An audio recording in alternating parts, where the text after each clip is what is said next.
Hey there, fellow travelers. Welcome to the Tolkien Road, episode 245. Greta, what's up? Hey. Not a whole lot. Not Okay. a whole lot. What's up with you?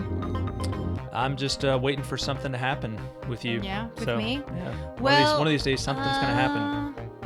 Yeah, I guess so. I guess something will happen. Yeah. Right now, I know we're all really enjoying watching some college baseball. Yeah. That's always fun. Yeah, it's kind of a niche. Probably not a lot of people out there watch college baseball, but we do. But we like baseball. They we like baseball a lot. Because it's really good baseball. Word. You tell them. Yeah. And it's, people it's guys that are playing because they love the game. Mm. Not because they're making millions of dollars. So Boom. they play harder. A lot of them have a prospect of making millions of dollars. A lot of them do have a prospect. And a lot of them probably on scholarship. Yeah. But still, For I the don't love know. of the game. That's still a big part of it. I think it's probably a big part of it for major league players too. Mm-hmm. So I'm just going to stop talking now. Oh, good. Thank you for sharing. Yeah, you're welcome. I realized that I hadn't thought that out very well when I started saying it. So it's all good. No one pays attention to it anyway. That's actually they're all probably just like, true. all right, get on a Tolkien. They're just like all fast right. forwarding through this anyway. Yeah, they're like fast forwarding to the little circle on most phones now. Exactly. Skip 15 seconds. Yeah. Just automatic. It's just automatic now.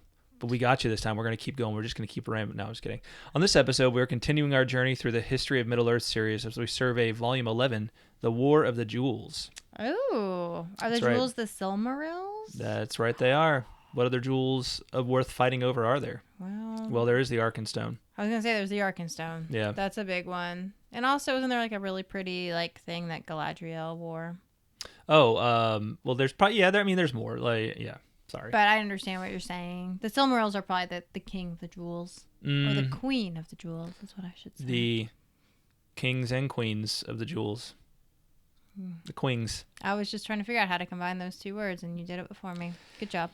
Before we get started, we'd like to give a shout out to our patrons. Special thanks to this episode's executive producers, Lise Yu, Andrew T., John R., and Ms. Anonymous. And a shout out to longtime patron James for making his pledge an annualized pledge. So thank you very much, James. Yeah. I hereby dub James, aka Just James, because that's all he gives his name as is he doesn't give a last name or a last initial or anything like that. So okay. We've got some other Jameses who are patrons, so I just want to make sure to distinguish. So he's Just James. Just James. Right.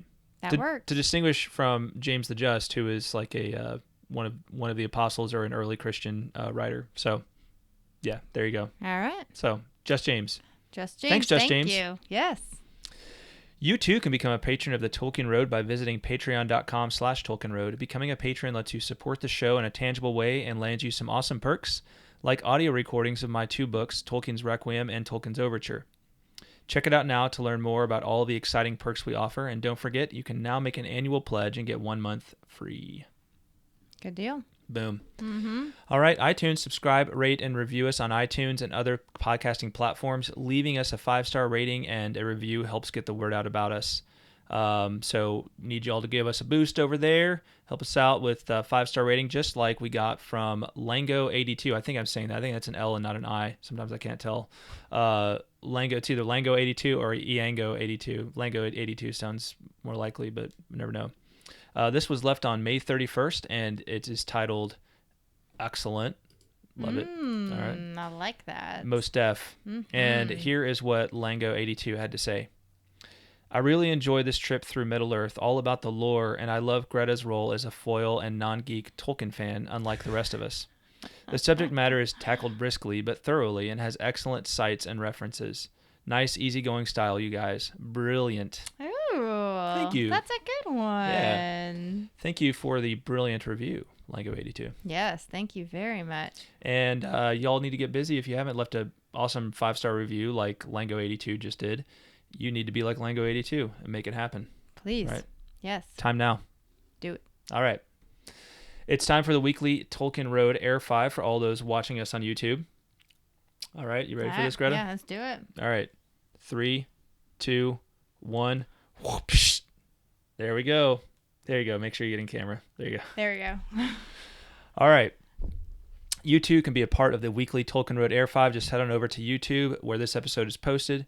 While you're at it, subscribe and click the notify bell for our channel. And hey, maybe high five us back in the comments. Just to text high five back would be cool. Mm-hmm. Wanted to read a quick comment. I think I'm going to start maybe reading a comment or two from YouTube early before all the rest of the correspondence. But this one is from Adam H. Adam H. here, and I got to open my email. I had it closed out for some reason.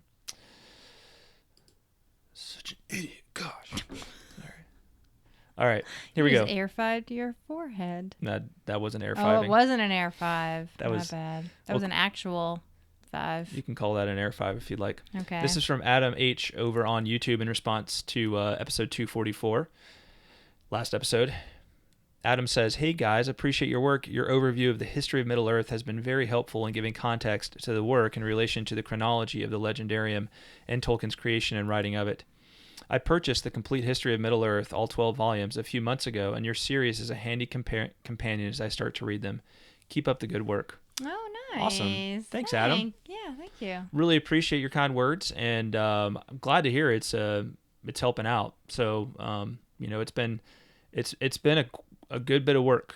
And it's not the most easy thing to tackle for sure on a podcast and feel like you're doing it justice. So I appreciate the kind words, and I'm glad that it's helping you and hopefully others as well. All right. Don't forget, you can also check out the rest of our video library on YouTube, which is already large and growing weekly. And by the way, we are sitting at, I think it was 620 subscribers is the latest number. And we want to get to 1,000 as quickly as possible. So need to accelerate that. So if you're listening, hey, if you want to keep listening, if you want to keep listening via podcast, that's cool. I very much was always a podcasting person, but I've been doing YouTube more and more myself. But just know, very simple thing you can do. Just head on over there, subscribe to us, give us a boost. And you don't have to necessarily, we're going to keep posting podcasts and all that kind of stuff, but give us that boost over there. It's a really easy thing to do. And we'll get us closer to those 1,000 subscribers and, doing more cool stuff. And eventually you're going to want to see us over there anyway. So just do it. Wow. Okay. Yeah. All right. Stick around to the end of the episode for correspondence and Tolkien news.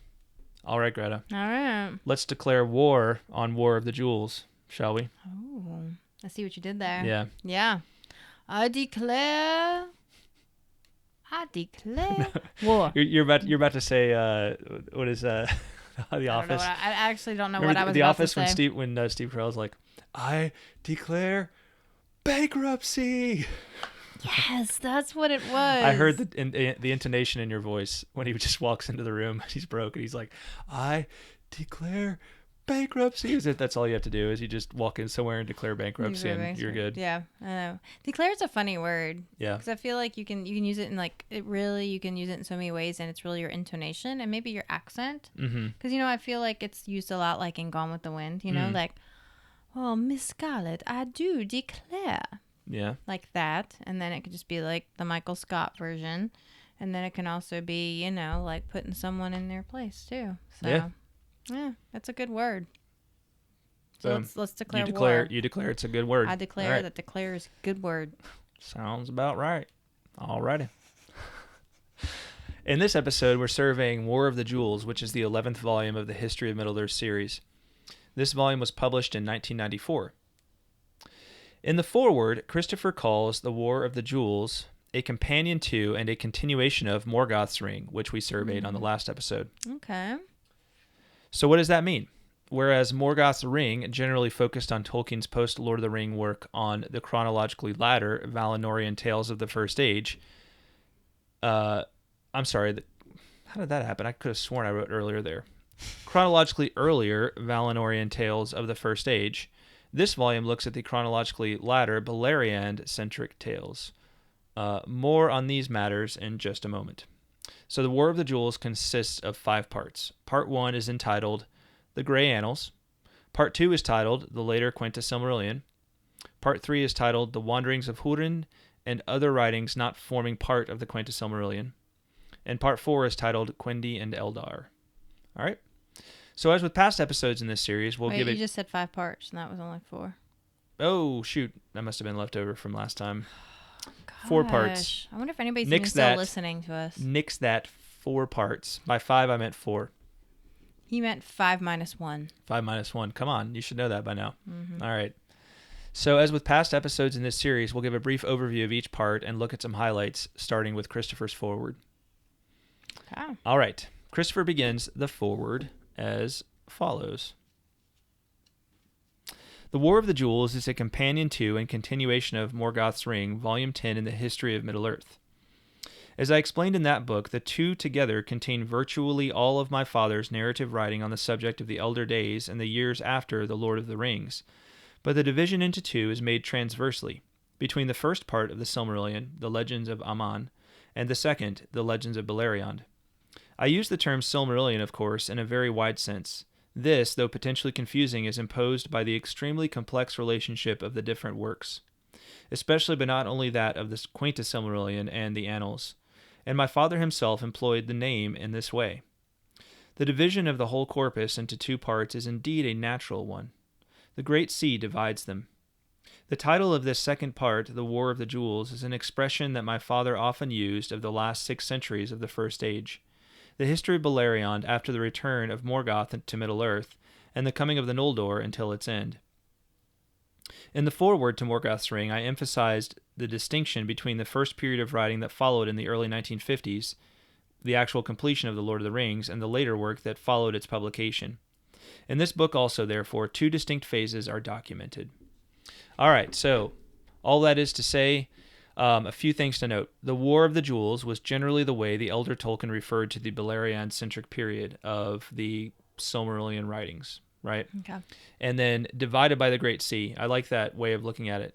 We can think of this period as literally being divided by the Great Sea, the big body of water that separates the east from the west in with regard to most maps of Middle-earth. Or as of the earlier period as the Legends of Amman, and the latter period as the Legends of Beleriand.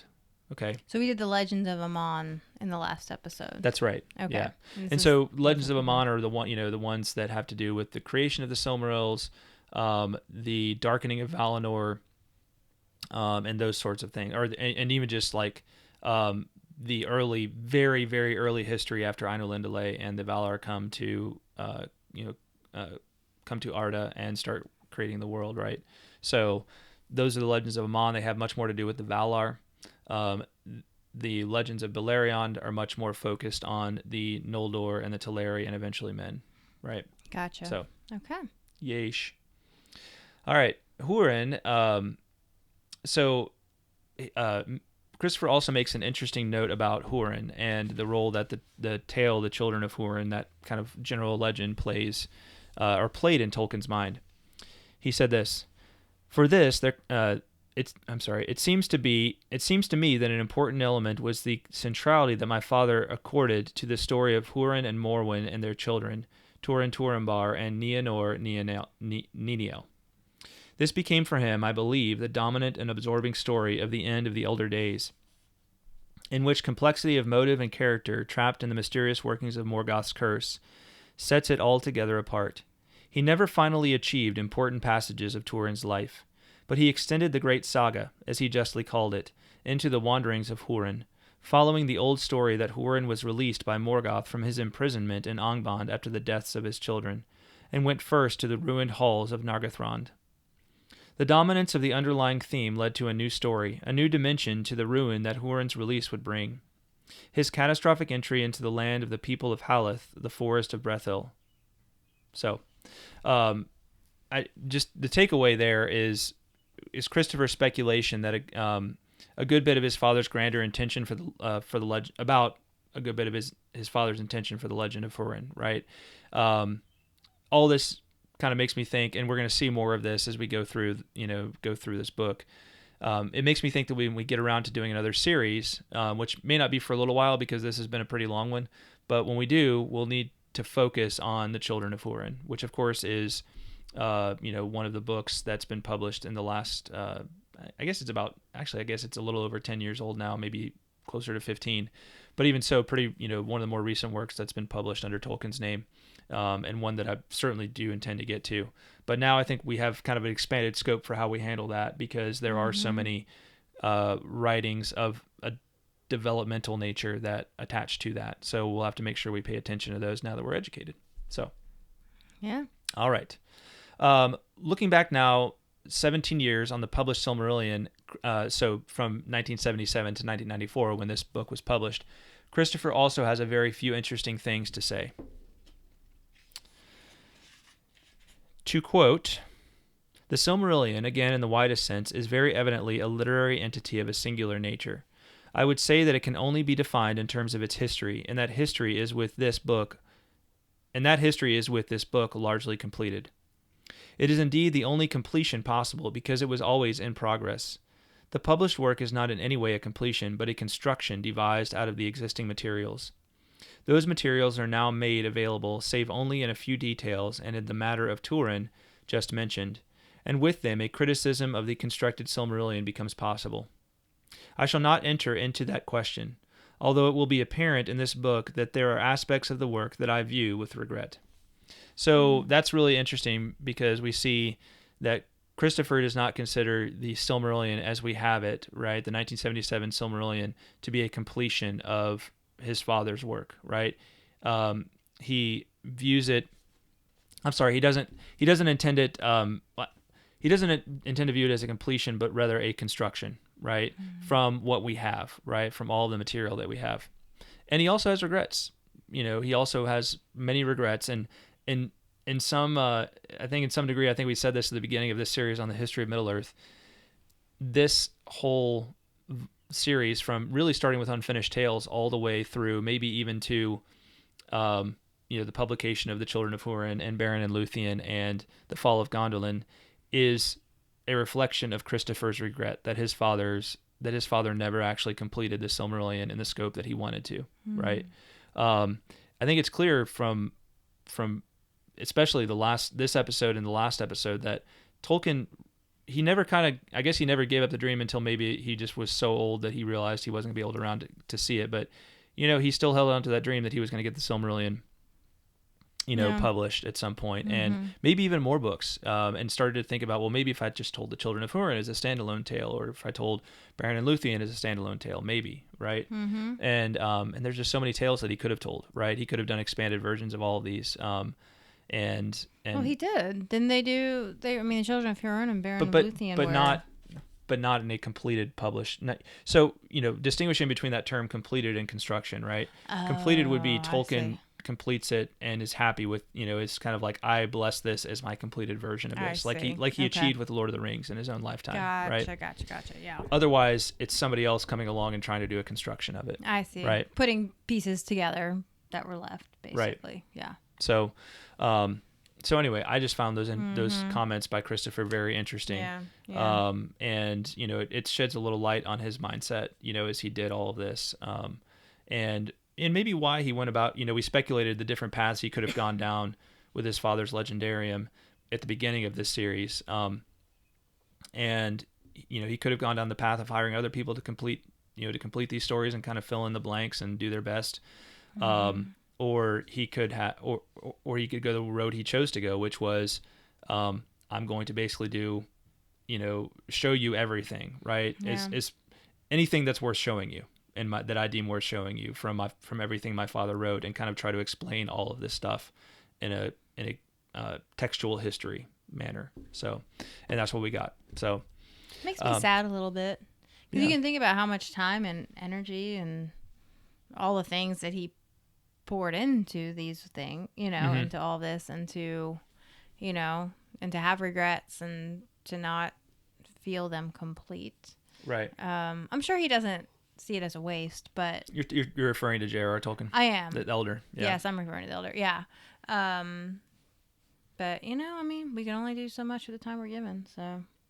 Indeed, and it makes me think. We've talked about how Leaf by Niggle was written as the spontaneous kind of response to his anxiety about completing Lord of the Rings, but I guess you could also see it as a anxiety later on in life about the Silmarillion, right? And the parallel is definitely there, and so to be sure, maybe the story is much more appropriate to think about in terms of the Silmarillion, right? That this was actually something that he never actually completed because of all the things that came along in life, right?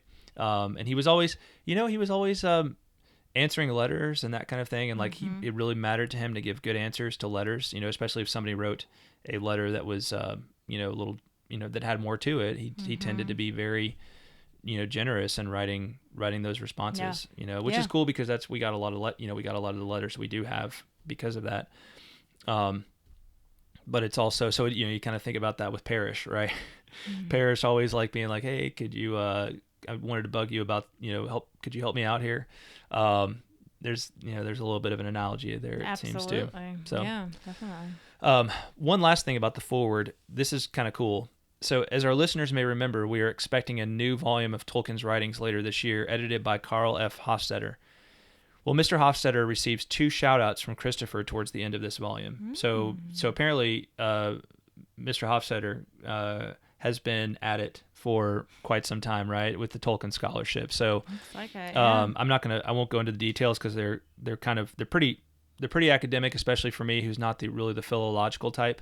But they're they are interesting, and I will just say that given the substance and obvious attention to detail that Hofstadter exhibited, and that Christopher notes, it's clear that he seems to be a good choice to carry the editorial mantle for the next posthumous publication of Tolkien's writings. When is that coming out?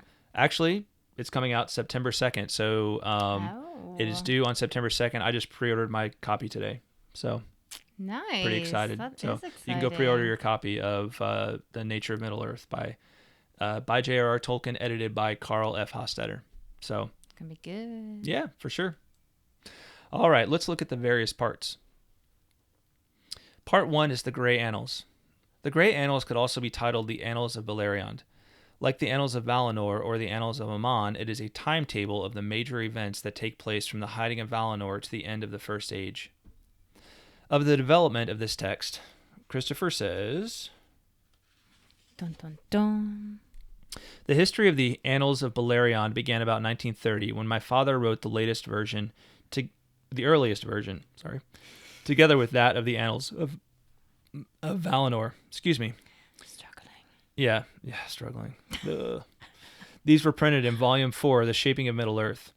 I remarked there that the Annals began, perhaps, in parallel with the Quenta as a convenient way of driving abreast and keeping track of the different elements in the ever more complex narrative web. Second versions of both sets of annals were composed later in the 1930s, as part of a group of texts comprising also the Lammas, or account of tongues, a new version of the Ainulindale and the central work of the time, a new version of the Silmarillion proper, the unfinished Quenta Silmarillion. These second versions, together with the other texts of that period, were printed in Volume 5, The Lost Road and Other Writings, under the titles The Later Annals of Valinor and The Later Annals of Belarion.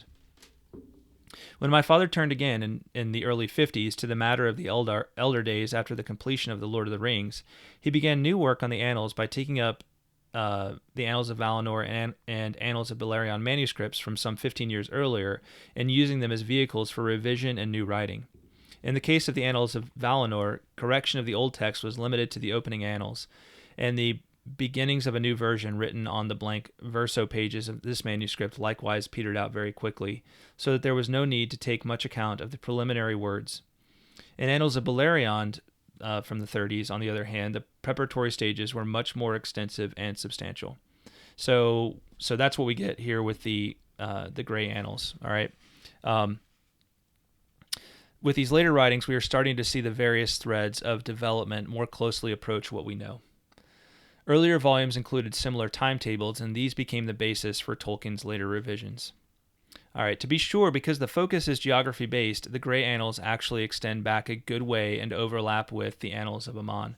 So, the very first thing that we find here, the very first record is Valian year 1050, which you'll recall from the last episode is pretty, actually in the first half of the Valian kind of period.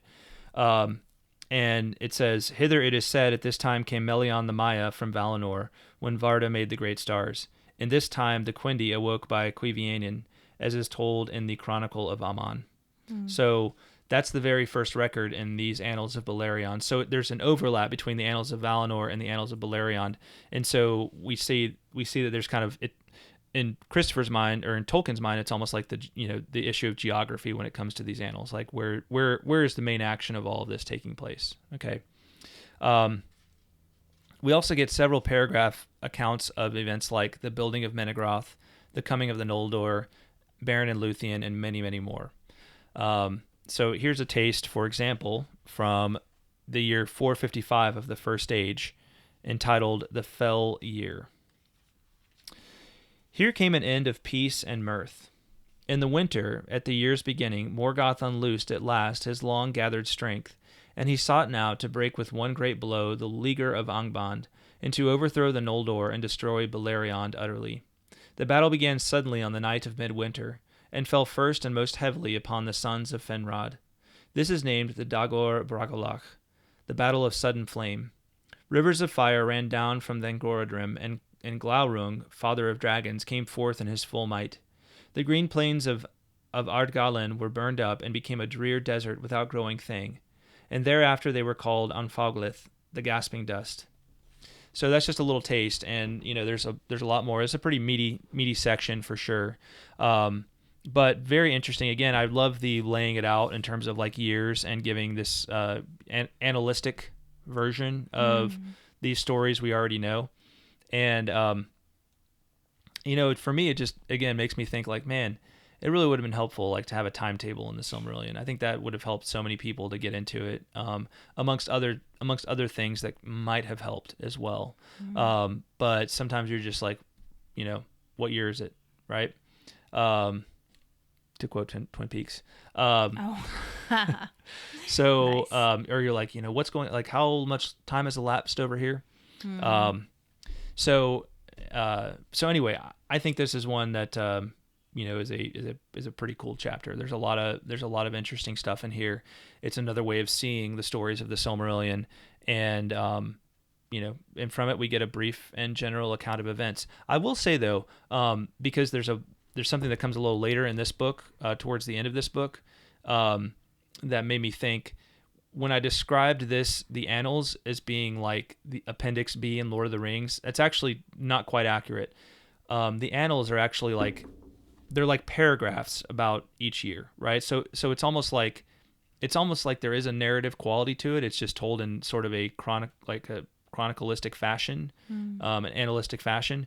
But with a timetable in Appendix B, the Tale of Years, it's like 1 year and there's like maybe 2 or 3 events, and it's like maybe 2 sentences, maybe 3 sentences, that's like on the extreme end. But with these, you get several paragraphs for, many of the years. So there's something that's a little longer than just like a basic chronology about these annals. So just to note. Interesting. Right. Yeah. Yeah. All right. Part 2 is the later Quenta Silmarillion. In this section, we get a narrative account that parallels the events of the Grey Annals. So narrative as opposed to analytic. Right. We don't get like years marking when things are going on. We just get, basically a narrative version. Again, it comes off more like a synopsis than like going way into detail on each thing. But it's still, it's got a little bit more of a narrative quality to it, I guess you could say. So of this section, Christopher says... Dun, dun, dun. Thank you. You're welcome. In part 2, I shall trace the development of the Quenta Silmarillion in the years following the completion of The Lord of the Rings from the point reached in Volume 10. But the history now becomes, for the most part, decidedly simpler. Much of the development can be conveyed by recording individually all the significant changes made to Quenta Silmarillion. So, the first part, the Grey Annals, is much meatier than what we get in the later Quenta Silmarillion in this volume. Okay, it's a pretty short section as far as the history of Middle Earth goes. But one thing that really stands out are the maps of Belarion that are included here. Oh, nice. I didn't do a thorough comparison between these and the versions published in the Silmarillion, but I will note that we actually get to see the location of Angband depicted, along with some other notes that I don't recall seeing on the included map. So yeah, you get a little glimpse of Angband, which it always puzzled me why in the Silmarillion, with the Silmarillion map of Belarion, it doesn't actually show Angband, right? It just kind of stops at that northern point, and you never see it.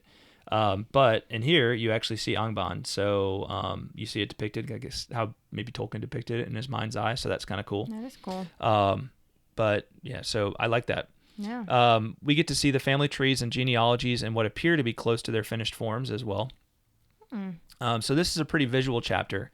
So if you're the type that's like, show me a picture, this is the chapter for you of the entire of the entire series. If I could just gotten like a picture book version of the history of Middle Earth. Right. Sign me up. There you go. All right. Well, I mean, I like words too, but that's something for a t-shirt.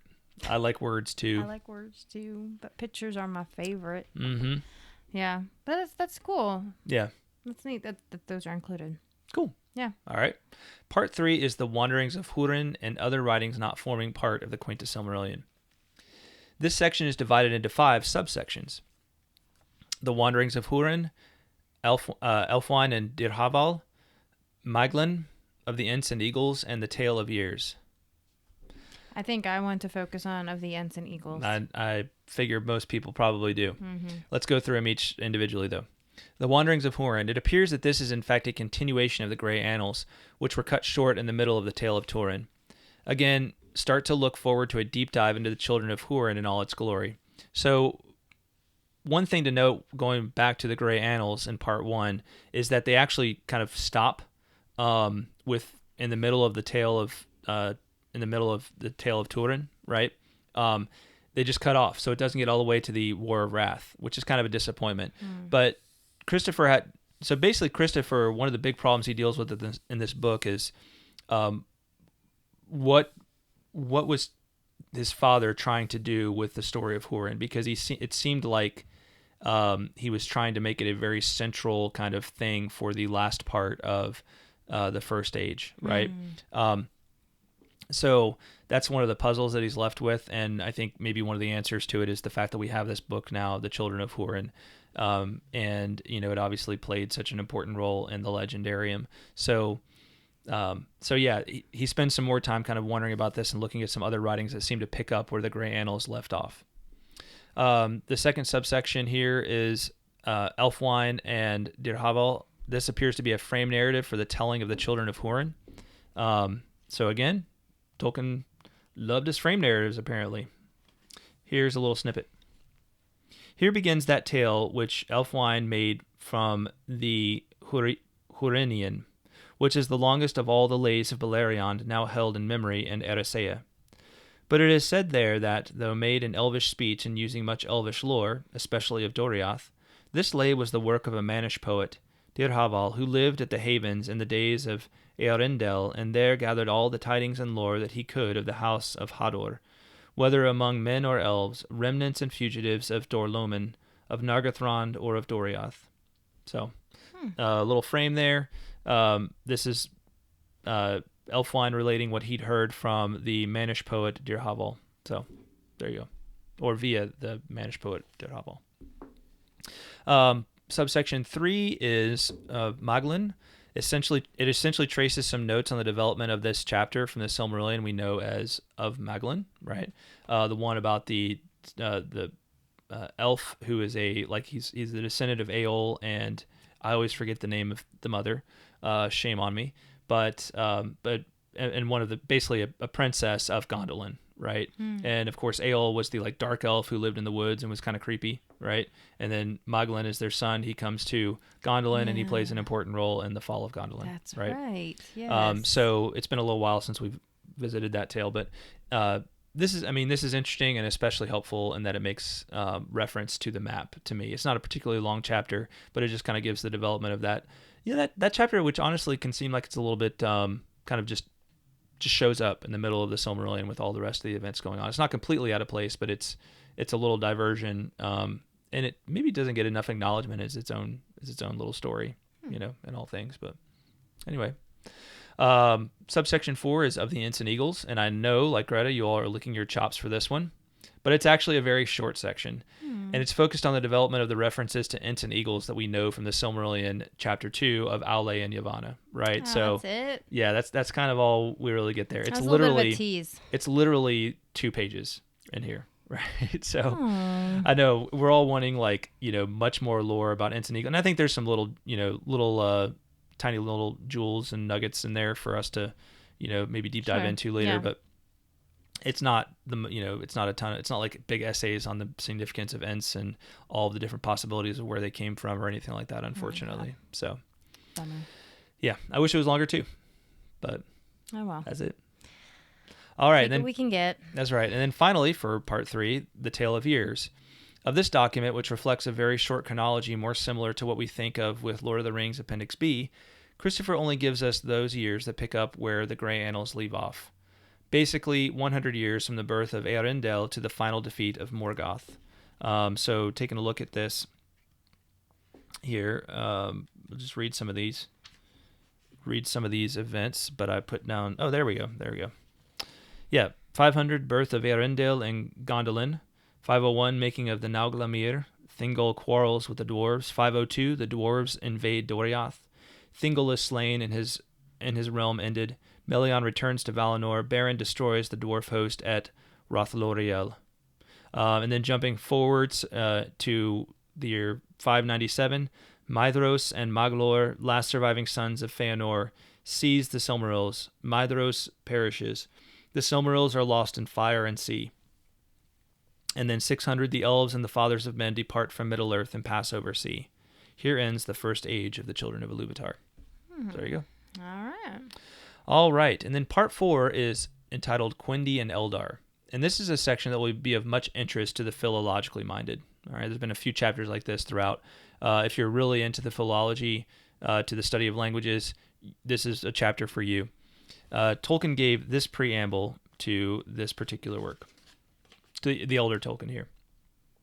Inquiry into the origins of the elvish names for elves and their varieties, clans, and divisions, with appendices on their names for the other incarnates, men, dwarves, and orcs, and on their analysis of their own language, Quenya, with a note on the language of the Valar.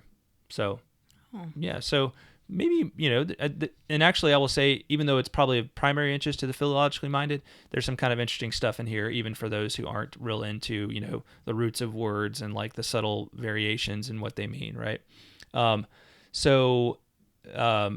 thing... oh, sorry, I lost my place. All right. Some of it looks... so here's an example, right, of something that's kind of interesting. And this is from the several paragraphs that deal with the elvish names for men and dwarves. And this actually is some of what it says about the dwarves here. A little taste. The Petty Dwarfs. The Eldar did not at first recognize these as incarnates, for they seldom caught sight of them in clear light. They only became aware of their existence, indeed, when they attacked the Eldar by stealth at night, or if they caught them alone in wild places. The Eldar therefore thought that they were kind of cunning two-legged animals living in caves, and they called them Levain Tadale, or simply Tadale, and they hunted them. But after the Eldar had made the acquaintances of the Naugrim, the Tadale were recognized as a variety of dwarves and were left alone. There were then few of them surviving, and they were very wary and too fearful to attack any elf, unless their hiding places were approached too nearly. The Sendar gave them the names Nogotheg, Dwarflet, or Nogoth Neben, Petty Dwarf. The Great Dwarves despised the Petty Dwarves, who were, it is said, the descendants of dwarves who had left or been driven out from the communities, being deformed or undersized, or slothful and rebellious. But they still acknowledged their kinship and resented any injuries done to them.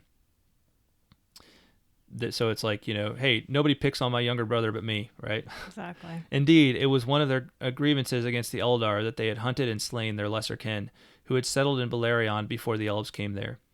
This grievance was set aside when treaties were made between the dwarves and the Sendar in consideration of the plea that the Petty Dwarves had never declared themselves to the Eldar, nor presented any claims to land or habitations, but had at once attacked the newcomers in darkness and ambush. But the grievance still smoldered, as was later seen in the case of Mime, the only Petty Dwarf who played a memorable part in the annals of Belarion. So there you have it. Some kind of interesting, bits about like dwarf anthropology, I guess you could say, or dwarf thropology, for lack of a better term. Anyway, I find that stuff pretty interesting. I mean, that's kind of stuff that I kind of get into, and look forward to being in the nature of Middle Earth, actually. So, all right. I think there's some interesting stuff in there to dive into, Greta, but we'll save that, obviously, for the future. Many things perhaps to discuss in future episodes. Yeah. I so, agree. 11 volumes down, 1 to go. 1. Wow. Yeah. Okay. Sorry, there wasn't much for you to respond to on that, I in that material. I know. I feel like I didn't say a whole lot. But That's all right. Well, you got your opportunity now because it's time for news and correspondence. I like news and correspondence. All right. Well, we haven't talked about a lot of news recently, but this I saw this on the OneRing.net and I found it very interesting. So the headline is Amazon acquires more Middle Earth with MGM purchase. Jeff Bezos steps down to focus on studio and apparently to go into space, because I saw today that Jeff Bezos is like going. He's got like Elon Musk. He's got his own rocket company, like go to space. Oh, really? Company. I thought he was going with Elon Musk. No. He's got his own separate company, but apparently he's going in July. He's going to go on a suborbital flight. So wow. Yeah. Okay. So putting his money where his mouth is, I guess. I guess so. So or his rear end where his money is. So I didn't get that. Putting his rear end where his money is, right? He's going into his money's in space? No. He's got money invested in this thing. Oh, see, I didn't know any of that. Well, I just said that he's got his own space company. Yep, you did. Yeah. Okay. Okay, I'm struggling it's all good. too. It's all good. But it's a little late. We're recording a little later in the day here, people. So hey, lay off. Quit judging us. All right. We're doing our best. We're doing our best. All right. Hobbits are now.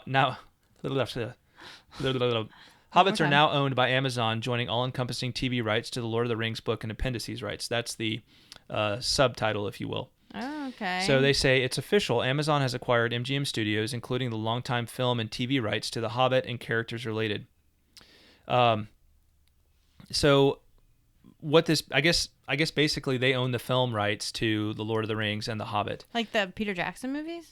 I guess so, yeah, or the rights or something, right? So they can make their own movies. So what this basically means is now Amazon has all of the rights, right, for Middle Earth things. So we could have hobbits in the series. That's what the OneRing.net says, right? So they basically go from that news to saying what this means is that Latron Prime could put hobbits in their Second Age show, since rights to that class of characters were held by MGM.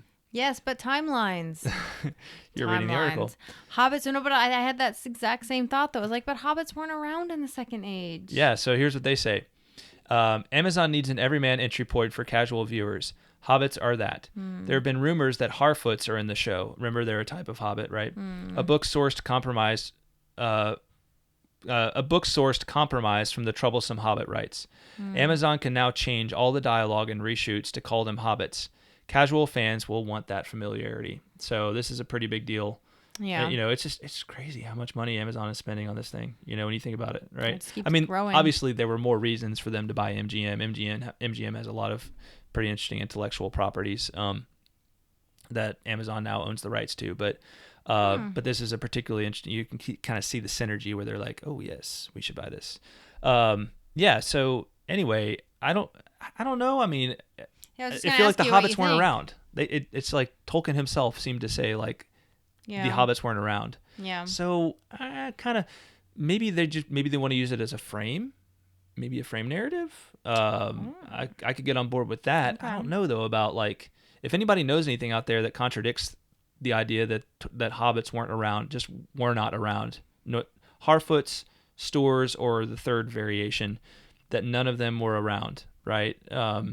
In the Second Age. If you know something that says they were around or potentially were around, or Tolkien thought maybe they were and we just didn't know about them, I'd love to hear that, but I don't know. This is the kind of fiddling with Tolkien's legendarium that I'm not real positive on. Anyway, I'll link to the article. It's interesting. And thanks to the OneRing.net for posting the news and providing some fun speculation to talk about. Yeah. All right, correspondence time. We have an email from Marilyn the librarian. This one was sent on May 26th, so it's actually going back a little in time. And the subject of this is Gollum and seasoning. And seasoning. Marilyn says, I hope that subject line doesn't evoke anything unpleasant. Thanks. It's a funny mental image. I'm like, is this seasoning that Gollum puts on like the on the fish? Right, that's that what he I was eats, or, wondering. yeah. I had a picture of Chef Gollum, like, carefully Or on the orcs is sprinkling. precious. Oh, Yes. yeah, that too. He doesn't seem to like the because he like complains about that Sam's like ruining the Yes, conies. that's right. Yeah. All right, continue with Marilyn's letter. I felt it worth noting that in letter 246, Tolkien actually envisions what might have happened had Sam not disrupted Gollum's near repentance at the entrance of Shelob's lair. He says that not even Gollum's newfound love for a worthy master could wholly overcome the power of the ring's domination over him, and so he would eventually wrest it from Frodo. But possession satisfied, I think he then would have sacrificed himself for Frodo's sake and have voluntarily cast himself into the fiery abyss. That's Tolkien's words right there. There's more there, and I encourage you to read it. It's very moving. Letter 181 also has some moving writing about the whole climax of the ring's destruction. Thanks for pointing those out. That's always a very interesting I mean, I just love talking about Gollum, as rotten as he is.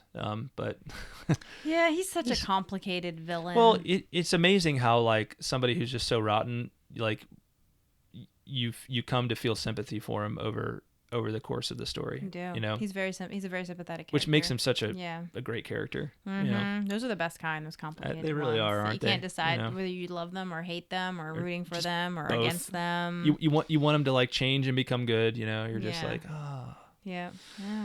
You just want to see some little glimpse of good and redemption in them. She goes on, she says, I love Greta's image of Tolkien seasoning his text through successive drafts. So that's where the seasoning part of Gollum and seasoning comes from. Cool. Tolkien felt that the scouring of the Shire was an essential part of the whole tale. It was necessary to show how evil of Sauron's magnitude had affected everyone, whether or not they had actually been involved in any fighting. I can't find the reference at the moment, but I'm confident that I'm recalling that more or less correctly. Perhaps some other listener will be able to chime in on this. So, yeah, I mean, to me, it would be weird if it weren't in there, at the end of the day. Yeah, I agree. And she goes on, and yes, some of the crossed out titles of Bilbo's book, which you read from the early draft, were retained in the final text. Yeah, I guess I just forgot, or maybe the way they were written in the history of Middle-earth made them stand out more to me, or something like that, or just being able to consider them or looking for a highlight from this. So maybe it wasn't as cool a highlight as I thought. But the ones that she actually quotes from The Lord of the Rings: My Diary, My Unexpected Journey, There and Back Again, and What Happened After, Adventures of Five Hobbits, The Tale of the Great Ring, compiled by Bilbo Baggins from his own observations and the accounts of his friends, What We Did in the War of the Ring. And then here's Bilbo's hand ended, and Frodo. Here's where Bilbo's hand ended, and Frodo had written, The Downfall of the Lord of the Rings and the Return of the King, as seen by the little people, being the memoirs of Bilbo and Frodo of the Shire, supplemented by the accounts of their friends and the learning of the wise, together with extracts from books of lore translated by Bilbo and Rivendell. So, awesome. That's what I'm talking about. That's my kind of title right there. Agreed. Yep. Well, thank you, Marilyn. Yes. Always good hearing from you. Next up, we have some comments left on TolkienRoad.com on various posts. The first is from Mitch on May 27th. This has to do with sports or games in Middle-earth. So Mitch actually responds at first to Jennifer's comment about Doctor Who that we read a couple episodes ago. And then he says, any sports or games other than golf exist in Middle-earth? And I was just kind of thinking about it a little bit, and I cannot think of any that are mentioned. I mean, there must be. I mean, I feel like even in like medieval times, they like the sports were the things where kind of the when we're not actually fighting a war, we're gonna see who's good at the things that constitute fighting a war. So I have to believe that like in Gondor, there were like sports like fencing. Yes, like those kinds of sports, or like charging full speed on a horse, and like polo or something like that. or jousting kind of, something like that. And then I feel like the Hobbits must had to have had games. I can't think of any off the top of my head, they're but too playful to they're just too playful. They had to have had like games and and those sorts of things. Well, I mean, we got the riddles, and now it comes to mind, Riddles in the Dark, right? That would be an excellent example of a game, and it's apparent because they both Gollum, who is a hobbit, and Bilbo, who's a hobbit, both are like riddles. Let's play Yep. riddles, right? Yep. Yep. So, That's true. That's fun. yeah, so there you go. So, but any listeners out there, let us know. What do you think? Maybe leave a comment on YouTube or send us a note for next time. Let us know if you can think of any sports or games references from any of the works of Middle Earth. I think they definitely, the hobbits would have had dance-offs. Dance-offs? Dance-offs. Yeah, I can see that. I don't see how they couldn't have. Mm-hmm. Because I feel like there was always music and movement, so, you know. Or like square dances. Yeah. Things like that. Well, yeah, for sure. Yeah. I can totally see that. Mm-hmm. It's an interesting question to ponder, though. Absolutely. Thanks for asking it, Mitch, and hopefully we get some good responses to that one. Yeah. All right. Next two comments are from Samuel. The first of Samuel's comments is from May 31st. This is on the chronology. So Samuel says, and this is he left this on episode 243. Samuel says, "Hi, I started listening to your podcast a while ago from the start, and I'm now on episode 91. I really liked this episode since I've been reading the Notion Club papers and was getting bogged down in all the philosophical stuff." So I guess he jumped forward to 243. This really helped, and I do hope you take an episode or a few to look more closely at it. I'm reading the entire Middle-earth Legendarium chronologically with the help of Lawrence King's website, chronology.org/Tolkien. You should check it out. It would be great if at some point you did an interview of him. Just an idea. That's the first time I've heard of Lawrence King, I believe. But definitely I will link to his website and for others to take a look at as well. So and check it out myself. Yeah. So thank you, Samuel. Yes. And then let's get your other note here. And then Samuel on episode 244 commented, "I just got your two books, Tolkien's Requiem and Tolkien's Overture, for my birthday, and they're great. Keep up the good podcasting." Wow. Thank you so much, Samuel. That's fantastic. Really appreciate that. By the and way, happy birthday. yes, happy birthday. Maybe a little belated at this point, but still, happy birthday. Yep. Yeah. Hey, speaking of Tolkien's Requiem and Tolkien's Overture, both, as of today, are now available on Audible. So you can go Audible's great. I use it like it's basically how I read books now because I'm just too short an attention span at this point to like read to do a lot of visual reading unless it comes to Tolkien. But I do listen to a lot of audiobooks and I love Audible, and now both of my books are available on Audible with me reading them. And I actually redid, for those of you who may have heard the recordings that I did in the past, I actually redid the recordings to sound better and to be higher quality. Oh. So, hey, another way to support my work here with the Tolkien Road is go over and use your Audible credits or... He means our work. Right. Well, that's what I'm saying. Yeah. Sorry. It was the royal The work of the Tolkien Road. Yes. Sorry. The work. Yes. Mm-hmm. That's exciting, though. Yeah. I didn't know you had stuff on Audible. Yeah. Well, I'll try to remember to link to the Audible recordings in the show notes as well. So, yeah, you do a lot more of the work, though. I should give you. Oh, it's all credit. good. It's all good. I couldn't do it without you. It's true. It wouldn't be the same. That's right. It would definitely not. And you are a big draw. You are a big draw for our audience for sure. Otherwise, like I've said in the past, it's just me blabbing on, and who wants to listen to that? That was kind of like what today's episode was. Yeah, kind of. Yeah, it's okay. We need one of those now and then. Yeah. Yeah. All right. Thank you, Samuel. Yes, thank you for your comments. Thanks for corresponding, and keep in touch as you continue on your journey. Mm-hmm. All right, and our last comment is from the aforementioned Jennifer, and this is a continuation of her Doctor Who comment. So I believe we responded to her earlier Doctor Who comment on a previous episode. She made a passing reference to Doctor Who that I didn't understand, nor did my son, who's a Doctor Who fan. Not a hardcore one, but was into it a couple of years ago. Jennifer replies, "It is based on an in-show joke that has been used since the very first episode from 1963. There is no question mark in the show's title, all caps, but it has been used in various ways throughout the show's history. In New Who, it has been used literally as a question, since the Doctor never tells anyone his real name, with maybe one exception. Within the Doctor Who universe, it is said to be the oldest question in the universe, the question that must never be answered. I never fully understood that last part." So, I thought Who was his name. It's the central mystery. Yeah. This is the idea that, on a TV show that once you once you answer the inciting central mystery of a show, then you've ruined that show, right? Then you haven't ruined it. You've just completed it. Well, exactly. But to complete it is to end it, right? To end it. But by ending thing, you're not necessarily ruining it. Okay, so the extreme artistic version, some artists might say that, yes, you have killed it at that point, right? Like once you've answered the question, you've killed it. But all good things must come to an end. So when they get to the end, if they say, okay, it's time to end this, right? They can either choose to answer the question, right? And I will say, I don't usually find those kinds of answers very satisfactory, right? Or they cannot answer the question and just let it be an open-ended mystery, right?